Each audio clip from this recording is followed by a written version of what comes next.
네. 이번 시간에는 3장과 4장에 관한 기출문제 보도록 합시다. 우리 3장 기출문제 보도록 하죠. 1번. WHO에서는 한 나라의 보건의료 체계의 구성 요소를 5가지로 설명을 했거든요. 요거 수업 시간에 했죠. 보건의료 자원, 조직, 또, 관리, 예, 보건의료 서비스, 경제적 지원, 이렇게 5가지가 있거든요. 그래서 요 구성 요소를 물었을 때는 5가지를 답을 하셔야 돼요. 그래서 기억번에 보건기획이라면 안 되고 보건관리라고 그래야 돼요.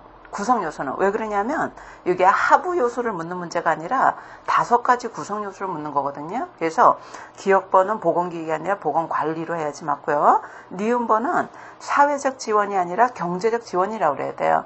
우리가 사회적 지원 중에서도 보건의료와 관련된 경제적 지원 요소만 들어가는 거거든요. 그래서 사회적 지원도 경제적 지원으로 바꿔야 되는 거고, 그 다음에 디귿번에 보건의료 서비스 제공, 요거는 구성 요소 들어가죠.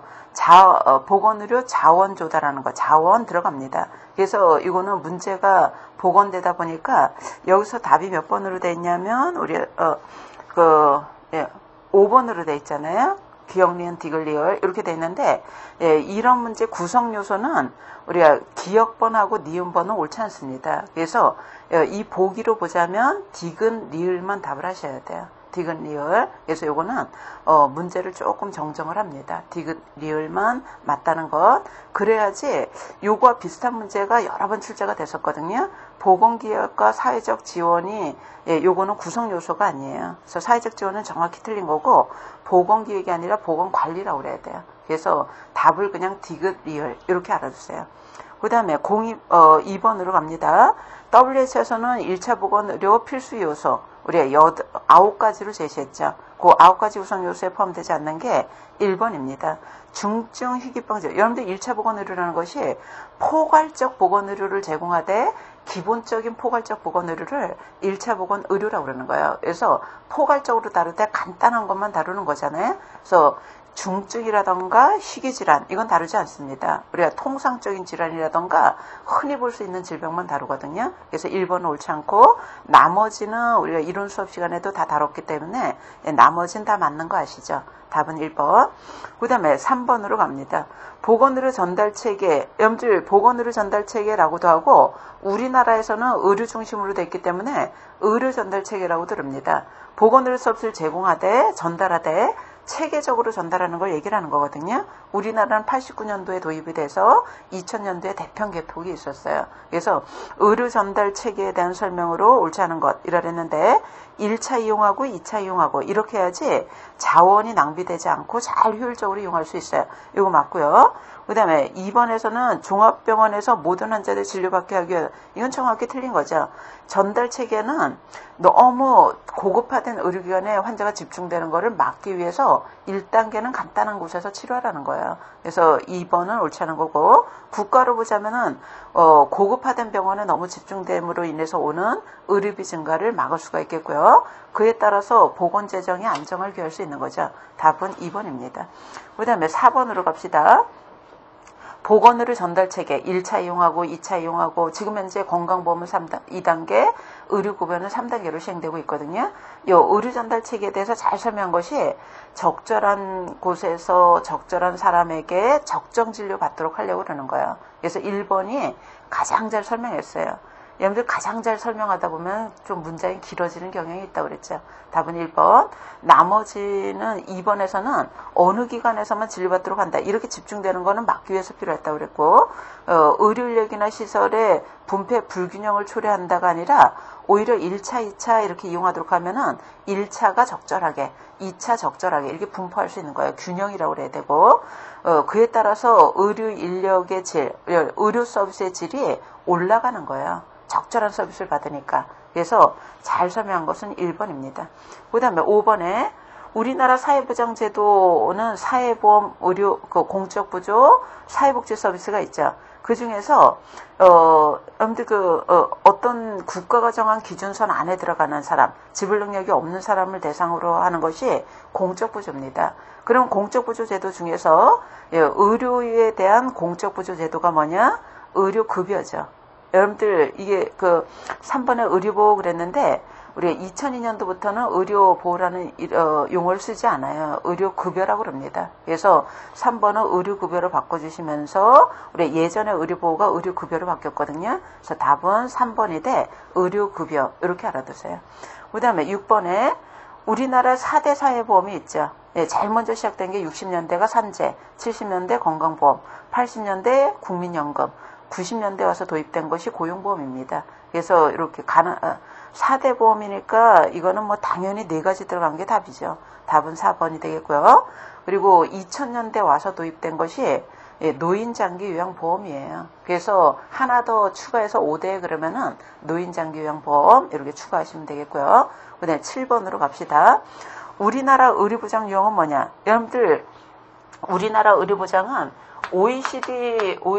OECD에서는 어떻게 불리냐면 NHI. 요거는 그 사회보험 방식. NHS가 국민보건서비스.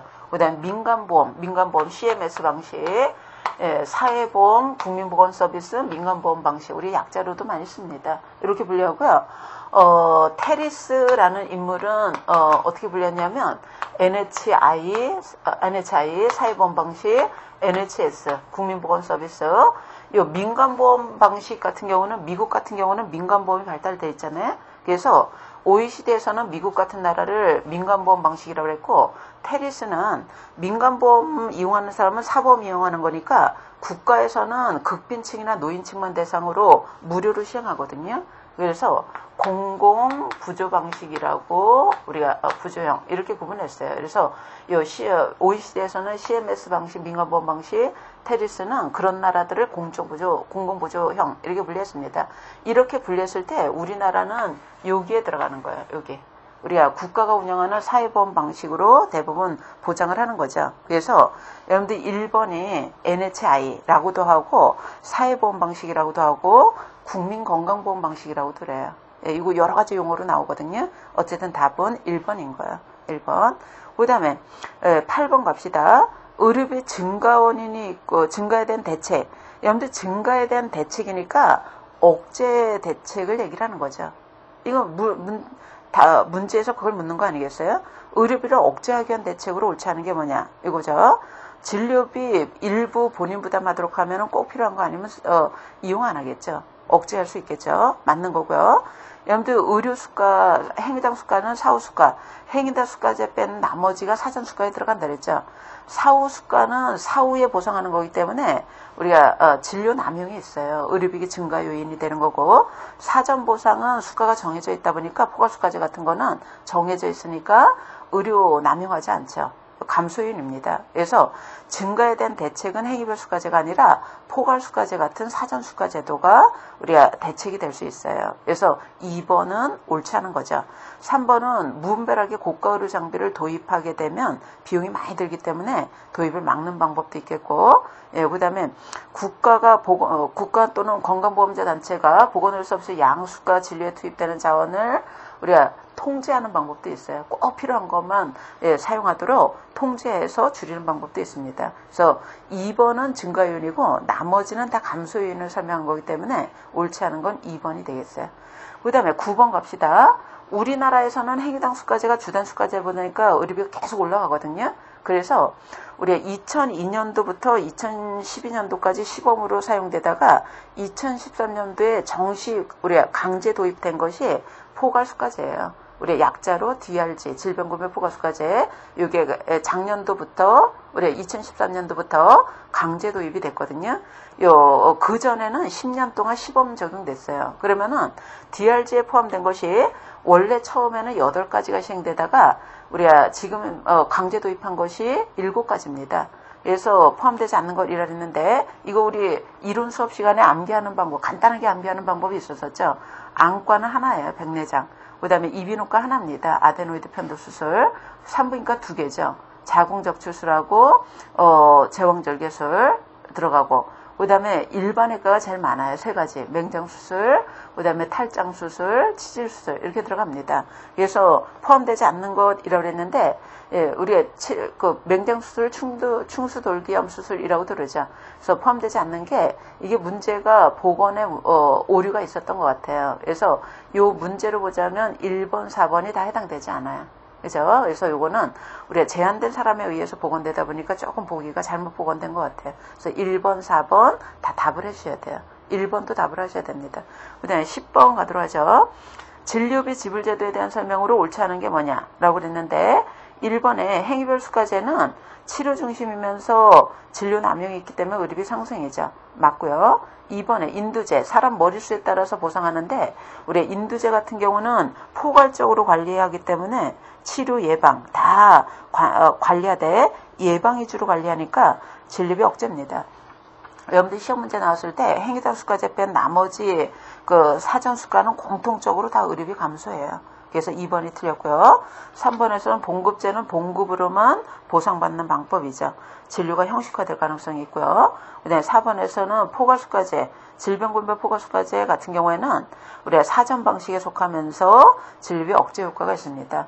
우리가 포괄수가제뿐만이 아니라 사전 보상은 다 억제 효과가 있다라고 알고 계시면 돼요. 그래서 옳지 않은 거는 2번이 되는 거죠.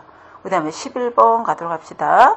의료 지역보건의료계획 이거 우리 지역보건법에 명시가 돼 있죠. 지역보건법에 명시되는 지역보건의료계획 여러분들 해설 잠깐 보세요.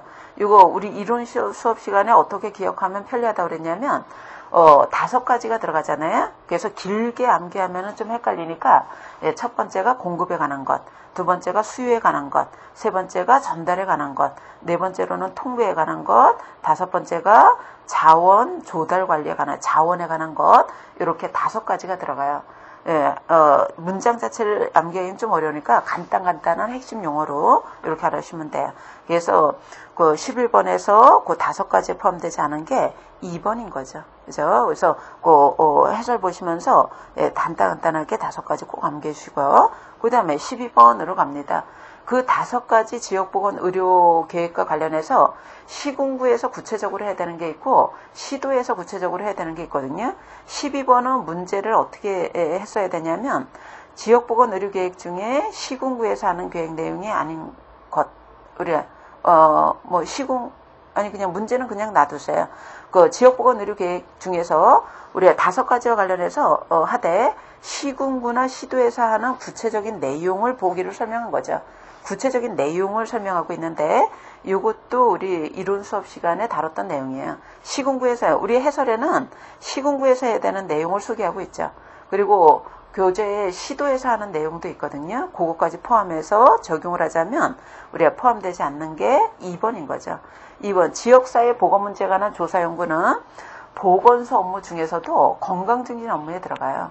지역보건 의료계획에 들어가지 않고 여러분들 지역보건 의료계획은 시도나 시군구에서 수립하는 거고 보건소 업무는 지역보건법에 16가지가 딱 명시가 되어 있는 거야. 그래서 2번은 해당되지 않습니다. 요거는 이미 암기가 돼 있으리라고 우리가 생각이 들어요. 그래서 우리가 지역보건 의료계획 5가지 주요 내용 알아주시고 세부 시군구와 관련된 내용, 시도와 관련된 내용, 이론 수업 시간에 했던 내용은 이거 문제 출제 빈도가 높기 때문에 필수적으로 암기를 해 놓으셔야 돼요. 그래서 2번입니다.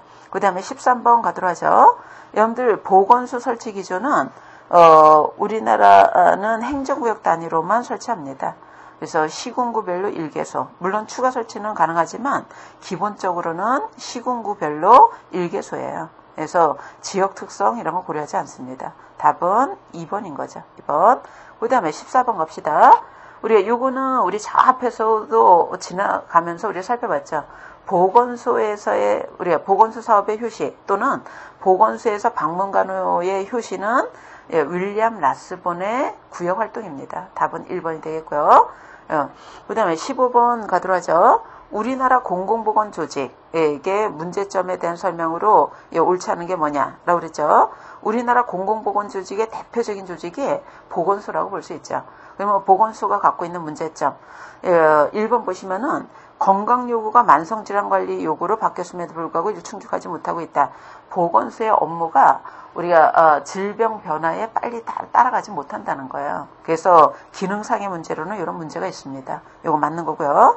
2번에 우리가 보건기관에서 서비스는 우리가 사회 경제적으로 낮은 층이 이용하는 서비스다. 이런 인식 때문에 이용률이 낮다는 업무 추진상의 문제도 있어요. 업무상의 문제도 있어요. 그래서 요거 2번도 잘 설명된 거고요. 그 다음에 3번에서는 보건소 조직과 인력 편제가 경직되어서 추가되는 사업 수행에 어려움이 있다. 이건 뭘 얘기를 하는 거냐면 공공보건기관은 위에서 정해진 것을 수직적으로 하향적으로 시행하다 보니까 주민들이 원하는 서비스를 추가하기가 굉장히 어렵다는 거예요. 이거는 그 조직 구조 때문에 그렇습니다. 구조상의 문제로는 이런 문제를 갖고 있는 거예요. 그래서 3번도 맞는 거고요. 그 다음에 4번에 보건 사업 수행에 전문적으로 하기가 용이하고 지도 감독 체계가 비교적 정비되어 있다. 이건 옳지 않습니다. 여러분들 우리나라 보건소 조직은 어떻게 되어 있냐면 행정구역 단위별로 설치되어 있으면서 업무 직접적인 행정은 집안의 행정 조직이 담당하도록 되어 있어요. 말하자면 시장, 군수, 구청장이 담당하도록 되어 있고요. 업무에 대한 지도 감독만 보건복지부에서 하도록 되어 있거든요. 결국은 중앙에서 보자면은 보건소에 대한 보건소에 대한 지도 감독은 우리가 업무에 대한 기술 지도 감독만 보건복지부에서 하는 거고, 우리가 직접 명령이라던가 뭐 예산이라던가 인사권이라던가 이런 것들은 안전행정부 체계에서 갖고 있어요. 그러다 보니까 우리가 감독 지휘 체계가 일원화되어 있지 않아요. 정비가 되어 있지 않거든요. 그래서 우리가 구조상에 이원화되어 있다는 문제를 갖고 있기 때문에 우리가 체계가 정비되어 있지 않다. 이렇게 설명을 해야 돼요. 그래서 4번이 옳지 않은 내용입니다. 그 다음에 16번 가도록 하죠. 보건소 업무가 아닌 것 이라고 그랬는데요. 여러분들 보건소 업무가 아닌 것, 보건소 업무는 그 지역보건법의 주요 업무가 16가지가 돼 있고 이거는 매번 시험 문제 나옵니다. 그래서 보건소 업무 주요 업무 16가지는 무조건 그냥 암기해 주셔야 돼요. 그래서 여기 포함되지 않는 것. 1번의 건강상담 건강교실 운영은 여러분들 건강증진 업무의 세부 업무로 들어가 있어요. 그래서 건강증진 업무다 이렇게 알으시고, 역량지도 계획 분석도 건강증진 업무의 세부 업무, 보건소의 핵심 업무인 건강증진 업무의 세부 업무로 들어가 있습니다. 3번에 장애인, 여러분들 장애인 검진 치료 이거 옳지 않아요. 보건소 업무로는 장애인에 대해서 재활 업무를 담당하도록 되어 있어요. 장애인 재활에 관한 업무 이렇게 들어가 있거든요. 그래서 3번은 옳지 않게 설명된 거고요. 네, 노인보건 업무 들어가 있죠. 건강진단한다던가 교육한다던가 관리한다던가 이런 업무 들어갑니다. 그래서 3번에 장애인 관리는 들어가는데 우리가 검진하고 치료하는 거는 우리나라에서는 보건기관보다는 민간에서 주로 담당하고 있어요. 그 다음에 17번 가도록 합시다. 우리가 2003년도에 법제화된 전문간호사가 뭐냐. 지금 현재 의료법에 법제화된 전문간호사가 13가지예요. 13가지인데 13가지 뭐뭐 들어가는가? 여러분들 그 해설에 표시가 되어 있듯이 기본 문제 7번 참고하라고 그랬잖아요. 7번 반드시 참고해 주셔야 돼요. 지금 현재 우리 16가지가 들어가 있는데 요 내용은 기본 문제 7번 해설에 잘 설명이 되어 있기 때문에 그걸 참조해 주시면 돼요. 13가지 중에 2000년도에 도입된 것이 보건마취 정신가정 4가지, 2003년도에 도입된 것이 6가지죠. 감염관리, 산업, 응급, 노인, 중환자, 호스피스. 2006년도에 3가지가 도입이 됐거든요. 종양, 임상, 아동입니다. 그래서 2000년도 4가지, 2003년도 6가지, 2006년도 3가지. 그래서 총 13가지예요. 그래서 여기서 뭐라 그랬냐면 2003년도에 6가지가 들어왔다 그랬잖아요. 여기에 포함되지 않는 거는 3번이죠. 일단 보건심사 전문간호사는 지금 현재로 전문간호사에도 포함되지 않아요. 그래서 답은 3번입니다. 그래서 2000년도 4가지, 2003년도 6가지, 2006년도 3가지 요거 암기해 주시고, 지금 현재로는 그렇게 구분하는 거 잘 안 나오고요. 13가지에 포함되냐 그렇지 않느냐 이렇게 묻는 문제가 태반입니다. 그래서 어쨌든 이 3번은 포함되지 않죠. 그 다음에 18번으로 갑시다. 우리나라 보건의료 제도 유형이 자유방위명이거든요. 여러분들 자유방위명의 의료전달 체계는 그 이용하는 사람이나 제공하는 사람이나 자유와 존중을 최대로 존중하는 그런 형태, 정부 통제는 최소화시키는 그런 형태를 자유방위명이라고 그러죠. 그래서 자유방위명은 제공하는 사람도 아주 자유롭게 제공하기 때문에 주로 치료 서비스로 제공돼요. 의료비가 높죠. 그 다음에 의료기관 선택, 이용하는 사람도 자유껏 선택할 수 있고요. 그러다 보니까 의료의 질은 우리가 새로운 치료 서비스가 계속 개발되거든요. 의료의 질이 아주 높죠. 그런데 없는 사람이 이용하기는 좀 어려워요. 그래서 사회보장형보다 형평성이 불리합니다. 형평성이 강조된다라기보다 우리 형평성이 강조되는 것은 자유방위명보다는 사회보장형이에요. 요 수업 시간에 자유방위명, 사회보장형 비교한 내용이 있을 거거든요. 참조해 주세요. 형평성에서는 사회보장이 유리하다. 오히려 자유방위명은 우리가 불균형, 격차가 생긴다는 거예요. 답은 4번입니다. 그 다음에 19번에 우리가 PHC, 이게 1차 보건의료죠. 1차 보건의료의 약자예요.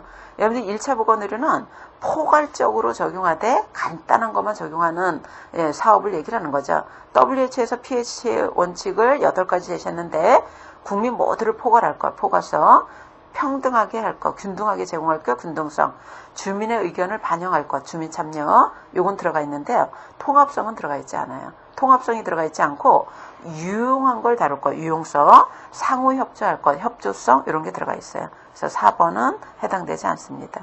그 다음에 20번 가도록 하죠. 여러분들 지역사회 간호와 1차 보건의료는 아주 밀접한 관련이 있죠. 지역사회에서 활동하는 간호사는 우리가 간호사 중에 우리가 포괄적으로 다루되 간단한 1차 보건 의료를 담당하는 간호사가 지역사회 간호사잖아요. 그러면은 지역사회 간호 1차 보건 의료에 대한 설명으로 옳지 않은 것 이라고 했는데 1, 2, 3, 4는 잘 설명했어요. 요거는 여러분들이 읽어보시면 좋을 것 같고요.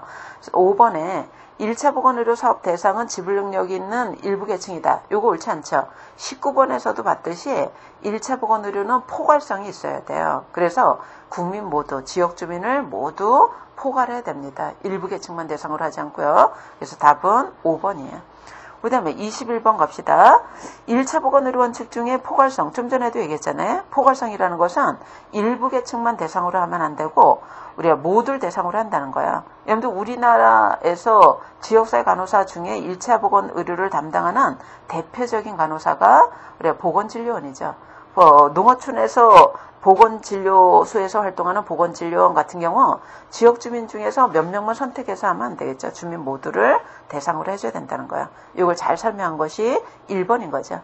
1번은 포괄성 설명한 거고 2번은 1차 보건의료 중에서 수용성 설명한 거고 그 다음에 3번은 1차 보건의료 원칙 중에서 접근성을 설명한 거예요. 근접성을 설명했고 그 다음에 4번은 1차 보건의료의 원칙 중에서 협조성을 설명했다고 볼 수 있죠. 네, 답은 1번입니다.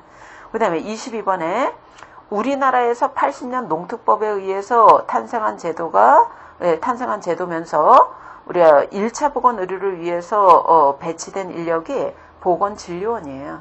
우리가 보건진료소 농어촌에 설치하면서 보건진료원 1명씩을 배치했죠. 답은 2번입니다. 그 다음에 23번 보도록 하죠. 알마타 선언의 근거에서 1차 보건의료 사업, 기본적인 포괄의료를 제고하되 필수 사업으로 9가지를 제시했어요. 그 예가 맞는 것이라고 했는데 여러분들 1번에서는 예방접종은 포함됐어요. 우리 수업 시간에도 했죠. 해설에도 나와 있고요. 예방접종은 들어갔는데 우리가 공기위생은 들어가 있지 않아요. 그래서 1번 틀렸고 2번은 가족계획 식량구금. 이건 맞는 얘기입니다. 해설에도 나왔고 수업 시간에도 했듯이 가족계획 식량구금 들어가죠. 2번 맞는 거고요. 3번에서는 풍토병 예방. 우리 그 지역에서 흔하게 발생되는 질병을 예방하는 건 맞아요. 근데 의약품 공급에서는 필수적인 것, 기본적인 것만 제공하거든요. 그래서 의약품 공급 앞에 필수나 기본이나 간단한 것 이런 말이 들어가줘야 돼요. 그래서 3번 옳지 않고 4번에서는 통상질환과 상해치료 우리가 통상적으로 흔하게 발생되는 질병 상해에 대한 치료 요거 들어갑니다. 의약품 중에 필수 의약품 공급 들어간다 그랬죠. 4번도 맞는 거예요. 그래서 이것도 보건에 약간 오류가 있었기 때문에 답은 2번, 4번 요 둘 다 맞는 거예요. 그래서 답은 둘 다 맞는 걸로 알아두시기 바라고요. 그 다음에 24번으로 갑시다. 24번. 여러분들 1차 보건의료 전 세계 1차 보건의료는 우리나라에서만 하는 사업이 아니라 전 세계적으로 추진하는 사업이에요. 우리가 WHO 회의 중에서 1978년도 우리가 지금으로 따지자면 구소련, 지금으로 보자면 카자흐스탄이죠. 여기에 수도인 알마타에서 열린 회의가 계기가 됐거든요. 그래서 우리가 1차 보건 의료가 시행되게 된 우리가 배경이 됐던 회의는 WHO 회의 중에서도 78년도 알마타 회의입니다. 답은 1번. 여러분들 이번에 미국의 골드마크 보고서는 보건간호와 관련돼 있어요. 보건간호 실시하자는 보고서. 3번에 캐나다의 라론드죠. 라론드 보고서는 우리 건강 증진 사업과 관련돼 있습니다. 이거 86년도에 있었거든요. 건강 증진 사업과 관련돼 있다는 것. 그래서 여기서는 1번인데요. 3번 같은 것도 문제로 많이 나와요. 요거는 건강 증진 사업을 도입하게 된 계기가 됐던 보고서. 이렇게 알아두시기 바랍니다. 그 다음에 25번 가도록 하죠. 보건진료원 자격. 여러분들 지금 현재 우리나라 보건진료원은 해설에도 나왔듯이 20세에서 55세 미만인 간호사나 조산사 면허가 있어야 돼. 그리고 보건복지부 장관이 정한 교육을 받아야 되는데 이론 8주, 임상실습 12주, 현장실습 4주니까 24주죠. 24주. 우리 개월수로 따지면 1개월을 4주로 계산하기 때문에 6개월이라고 표현을 해줘야 돼요. 그죠? 그래서 24주 또는 6개월 이수하고 군수가 우리 농어촌에 보건진료소가 배치되어 있으니까 군수가 임명을 하는 거예요. 그래서 그러면 25번에서 제대로 설명한 게 뭐냐? 1번에서는 시도지사가 임명한다 그랬으니까 틀리죠. 군수가 임명하고요. 2번은 교육은 대통령이 정하는 기관에서가 아니라 보건복지부 장관이 정하는 곳에서 해야 돼요. 그래서 2번도 틀렸고 3번은 6개월 직무교육. 이건 맞는 거예요. 우리가 교육은 6개월이라고 그래도 되고 24주 이렇게 나와도 되고요. 4번에서는 간호조무사 조산사가 아니라 간호사 조산사 이렇게 설명을 해줘야 돼요. 답은 3번입니다. 그 다음에 26번에 1차 보건 의료를 실시하고 있는 대표적인 지역사회 간호사가 보건진료원인데요. 보건진료원의 역할. 여러분들 보건진료원의 업무는 농특법에 명시가 되어 있어요. 그래서 업무는 농특법에 명시되어 있는데 이 이론 수업 시간에 우리가 강조했잖아요. 다시 한번 꼭 보셔야 돼요. 시험 문제 잘 나오니까 반드시 보셔야 되죠. 근데 요거는 법에 명시되어 있는 업무를 물은 게 아니라 우리가 역할을 물은 거예요.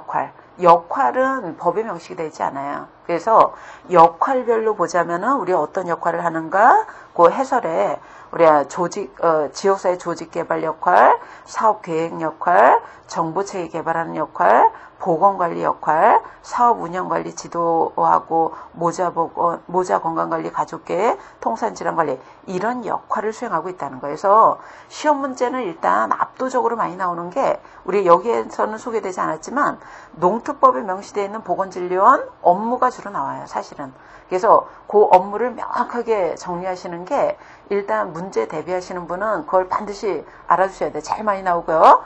이 역할은 자주 등장하진 않지만 나올 수도 있다. 이렇게 알아두시면서 여기 역할에 들어가지 않는 게 4번입니다. 질병치료 그러면 안 되고요.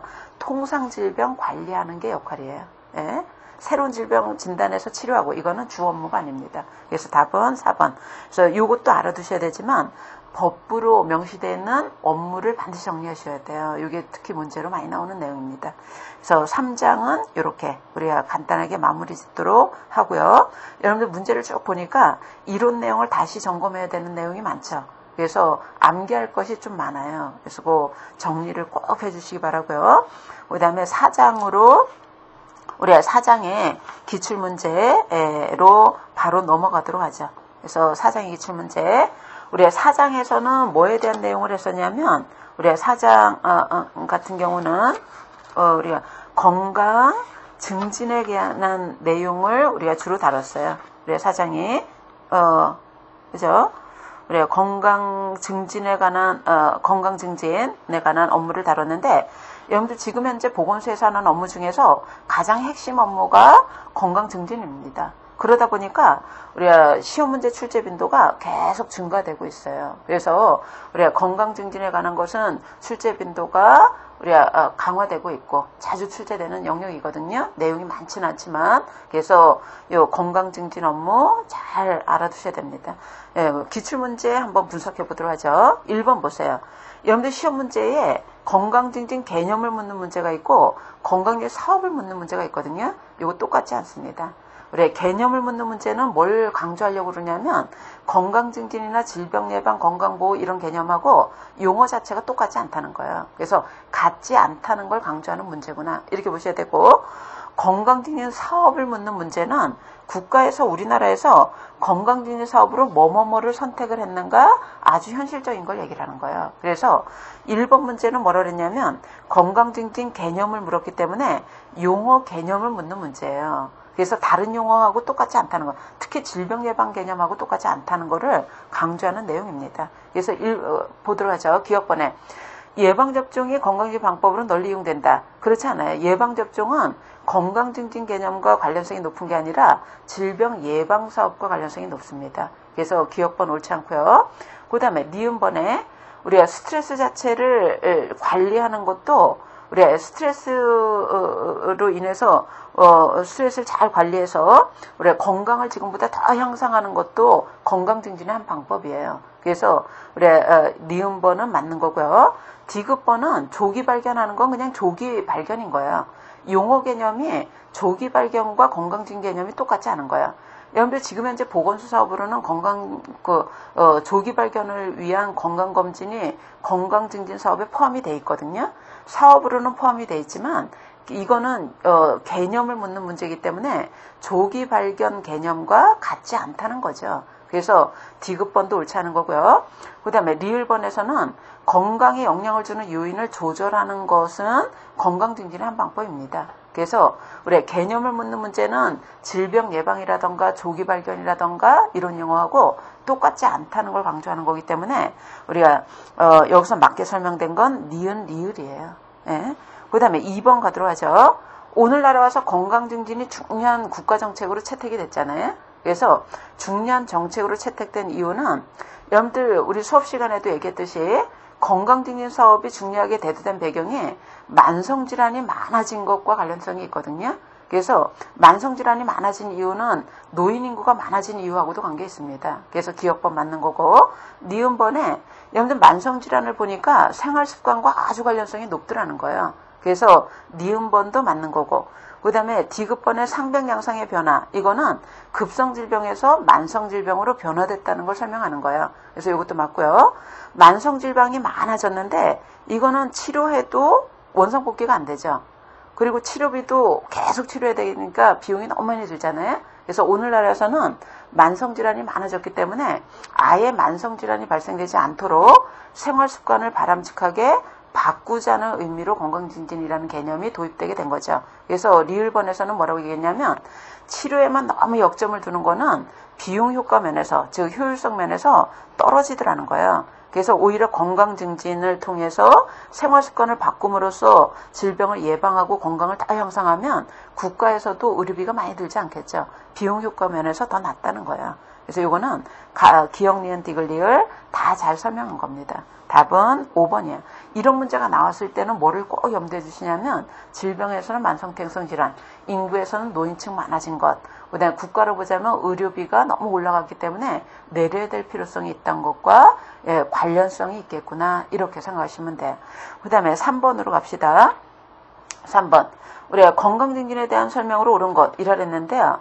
요거는 더 정확하게 문제를 우리가 표현하자면 건강증진 개념이에요. 개념. 그죠? 용어 개념에 대한 얘기입니다. 용어 개념에서는 굳이 구분한다고 그랬잖아요. 실제 사업을 설명할 때는 우리나라는 질병 예방 조기검진 사업이 다 포함되어 있기 때문에 이게 설명이 되지 않는 거예요. 그래서 이 문제는 건강증진 개념이라고 이해하셔야 돼요. 개념에 대한 설명으로 옳은 것 이라 그랬죠. 우리 질병 예방과 유사한 개념이 아니에요. 다르다는 것. 그 다음에 보건교육이 중요한 활동입니다. 니은번은 잘 설명했고요. 그 다음에 디귿번은 충분한 휴식과 스트레스 관리하는 것이다. 관리하는 거다. 예, 요거, 디귿번, 아니 뭐랄까 니은번도 맞는 거고 디귿번도 이것도 맞는 거예요. 아니 니은번은 옳지 않네. 왜 그러냐면 건강증진이 보건교육을 위한 요소가 아니라 보건교육이 건강증진을 위한 요소예요. 예, 다시 니은번은 건강증진과 보건교육이 바꿨어요. 보건교육이 건강증진을 위한 활동 중에 하나이기 때문에 건강증진을 위한 요소, 보건교육하고 건강증진을 바꿔야지 맞습니다. 디귿번은 맞는 얘기예요. 스트레스 관리하는 것도 건강증진의 한 방법, 위험 요인을 조절하는 것도 우리가 건강증진의 한 방법이에요. 그래서 잘 설명된 거는 디귿, 리을입니다. 답은 2번. 그 다음에 4번 가도록 하죠. 이거 우리 문제로 너무 많이 나온다 그랬잖아요. 이거 이론 수업 시간에도 아주 강조했던 내용이죠. 여러분들 오타와 헌장이 건강증진과 관련되어 있는데 건강증진의 활동 영역을 5가지로 얘기했어요. 우리 이론 수업에서도 얘기했듯이 5가지. 정책, 환경, 그다음에 지역사회 활동, 개인기술 개발, 보건의료 서비스 조정하는 것 이렇게 우리가 분류했거든요. 그래서 기업번에 환경 들어갔으니까 맞고 니은번은 지역사회 활동개발이에요. 활동개발 들어가고 정책 개발하는 거 제일 우선순위죠. 요거 들어가고요. 리을번에서는 우리가 의료신기술이 아니라 보건의료 서비스를 재방향한다, 재조정한다는 것이 우리가 치료에서 즉 의료기술 발달이 아니라 의료기술에서 건강증진 서비스 방향으로 다시 조정을 해줘야 된다는 걸 얘기를 합니다. 그래서 리을번은 적절히 설명하지 못한 거예요. 답은 4번이 되는 거죠. 그러니까 그 5가지 영역 너무나 많이 나오는 내용입니다. 잘 아시고요. 그 다음에 5번으로 가도록 하자. 우리나라 건강사업 이거는 건강증진 사업을 묻는 거잖아요. 그래서 우리나라에서 채택한 사업을 그대로 적용하시면 돼요. 예, 국민건강증진 사업을 수행할 때 우리 보건복지부에서 5년마다 기본계획, 종합계획을 발표하거든요. 수업 시간에도 얘기했듯이 헬스플랜이라는 걸 알았죠. 우리 헬스플랜이라는 걸 발표하는데 요거에 근거해서 우리 건강증진 사업 각 보건소라든가 지역사회에서는 활동을 하는 거예요. 그러면은 요 건강증진 사업에 대한 설명으로 옳지 않은 것 이러랬는데 예방접종 사업, 건강진단, 불구규정 사업은 포함되어 있지 않아요. 그래서 1번 틀렸고요. 그 다음에 2번에 건강수명 연장, 이건 맞습니다. 이거 유념해 주셔야 되는 것이 평균 수명이라고 나오면 옳지 않아요. 건강수명을, 건강해서 하는 나이를 길게 하는 것, 삶의 질을 도모하는 것, 이거 잘 설명한 겁니다. 답은 2번. 이게 2005년도 문제다 보니까 헬스플랜 2010에 근거해서 문제를 냈거든요. 지금 현재는 헬스플랜 2020, 2020년까지 적용하는 헬스플랜을 적용하는데 2020년까지 적용하는 헬스플랜에서는 건강수명 연장과 뭐라고 얘기했냐면 건강 형평성 향상이라고 그랬어요. 그래서 요거 시험 문제 최근에 많이 나오거든요. 그래서 우리 헬스플랜 2010에서는 건강수명 연장, 삶의 질 도모 이렇게 얘기했지만 우리가 지금 현재로는 건강수명 연장하고 건강 형평성 제고 향상한다는 것 이렇게 발표했기 때문에 이것도 꼭 염두에 두세요. 어쨌든 여기에서는 2번이 맞는 거고요. 그다음에 3번에서는 질병 치료가 옳지 않아요. 그 다음에 4번은 의료기관 중심이 아니라 보건기관 중심으로, 우리나라는 보건기관 중심으로 추진하고 있거든요. 그래서 의료기관 옳지 않은 거고, 그 다음에 5번은 보건교육 사업이 건강유 사업으로 들어간 건 맞아요. 근데 많이 들어가서 옳지 않아요. 보건교육 사업만 포함되어 있지 않아요. 그 밖에 여러 가지 사업이 포함되어 있거든요. 그래서 잘 설명한 거는 2번이라고 볼 수 있습니다. 그 다음에 6번 가도록 합시다. 우리가 건강기술 사업 이러랬는데요. 요거는 더 정확하게 표현하자면 우리가 보건소에서 추진하고 있는 건강진 사업이 아닌 것 이런 얘기죠. 우리가 응급의료는 건강기술 사업에 들어가 있지 않아요. 1번이고요. 보건교육 사업 들어가 있고 건강생활 실천운동 사업 들어가 있고 그 다음에 4번은 운동시설을 확충하는 것 그 다음에 안정위생이라기보다 요거는 좀 바꿔주는 게 맞겠죠. 건강증진시설이라고 그래야 돼요. 위생시설이 아니라 건강증진시설을 확충하는 사업이 포함이 되어 있어요. 그래서 옳지 않은 거는 1번입니다. 그 다음에 7번 가도록 하죠. 이런 문제 너무나 흔한 문제 아니겠어요? 여러분들 그 그린의 프리시드 프로시드 모형에서는 보건교육의 내용을 파악하는 단계가 교육생태학적 진단 단계입니다. 교육생태학적 진단 단계에서는 우리가 3가지 파악하는 거였었죠. 소인은 성향이라고도 나오기도 하고 선행이라고도 그래요. 요거는 뭐냐면 우리가 건강 증진 행위에 앞서서 그 지역 주민들이 갖고 있는 소인, 성향, 요인을 얘기하는 거야. 행위하기에 앞서서 갖고 있다고 그래서 선행 요인이라고 들읍니다. 이거 시험 문제에서 풀기 쉬운 방법은 주민이 갖고 있는 요인을 얘기하는 거야. 소인 요인.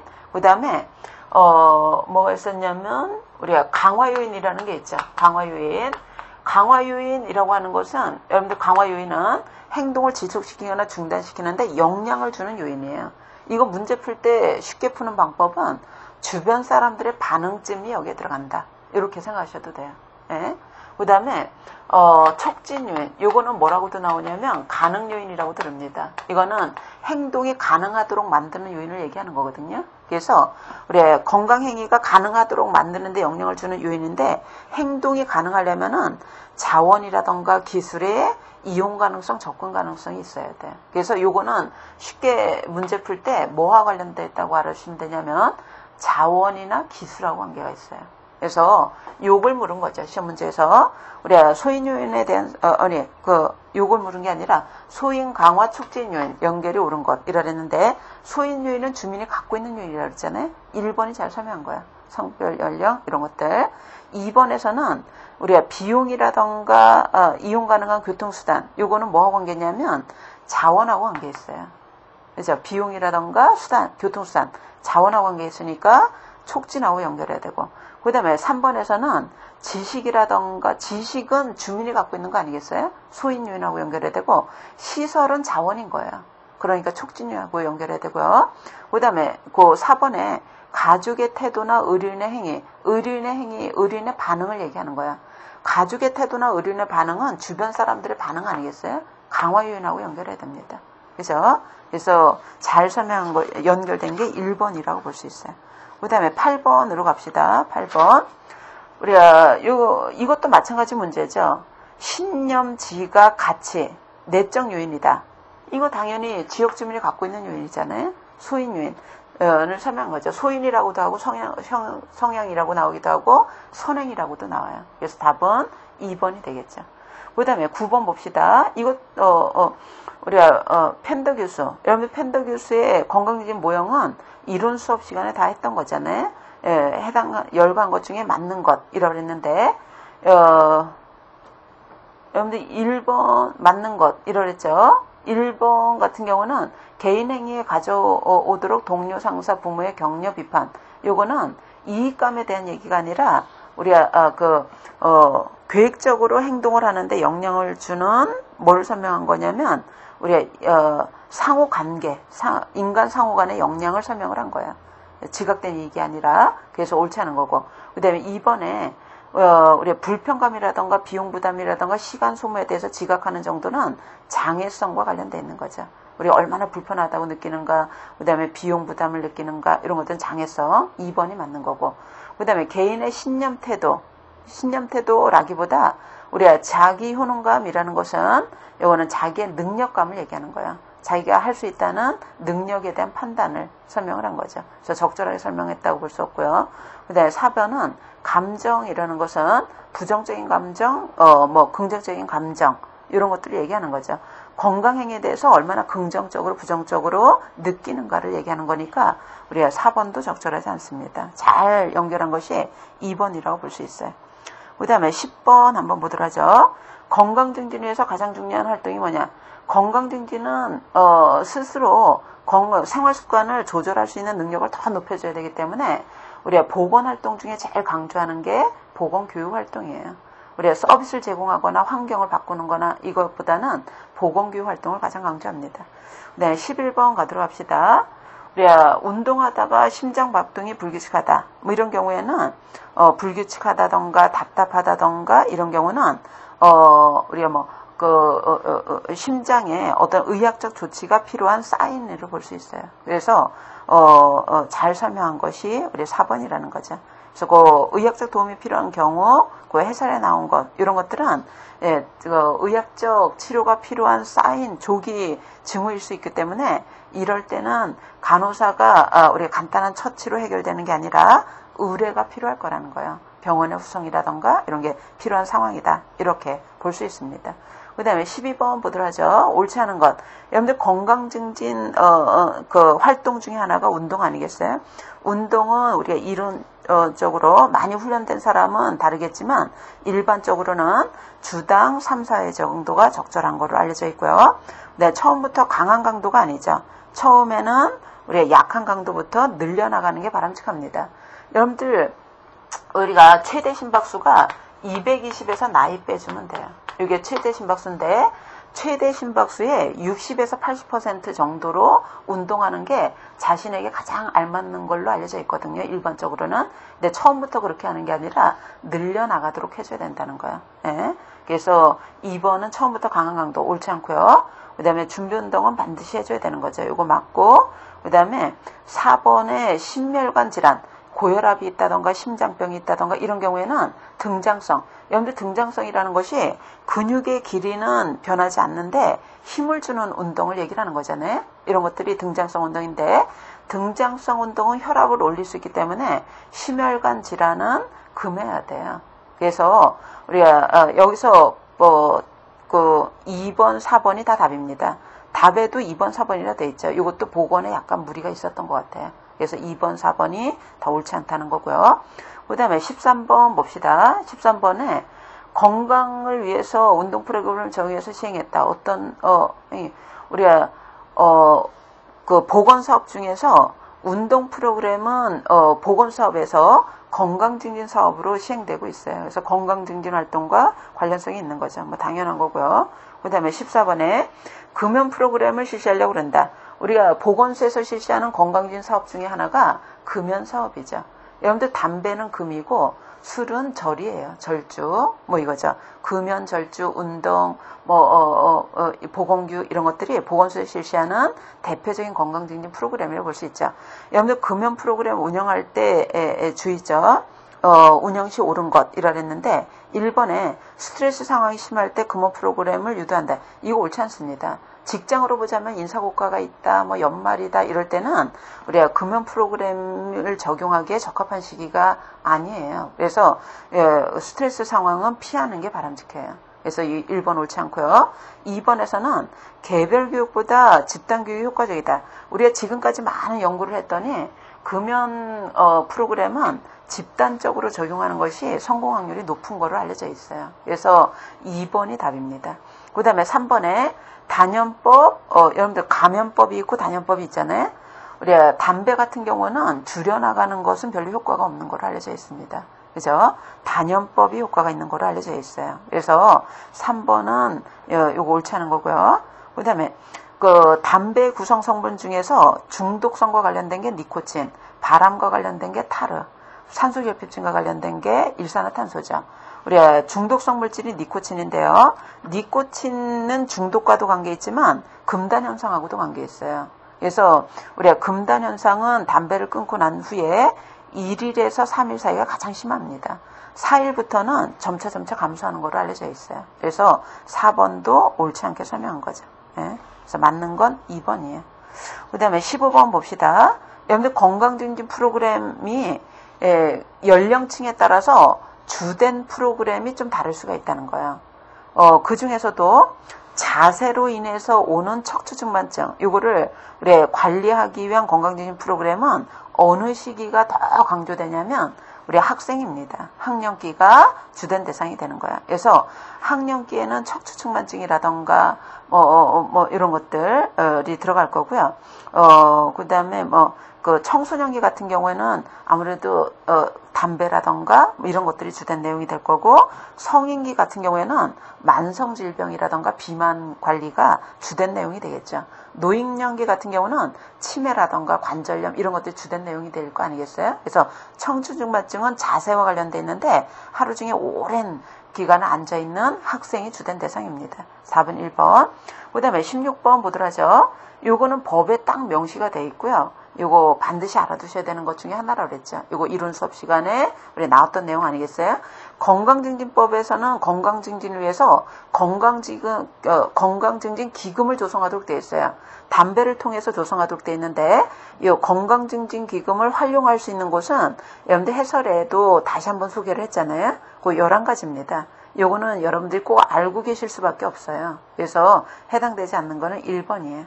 요거는 그냥 여러분들이 어쩔 수 없이 문제로 반복적으로 나오는 거니까 암기를 해주시기 바랍니다. 그래서 우리 건강증진과 관련된 기출문제 이렇게 마무리 짓도록 하고요. 잠시 쉬었다가 다음 시간은 우리 5장과 관련된 문제 살펴보도록 하죠.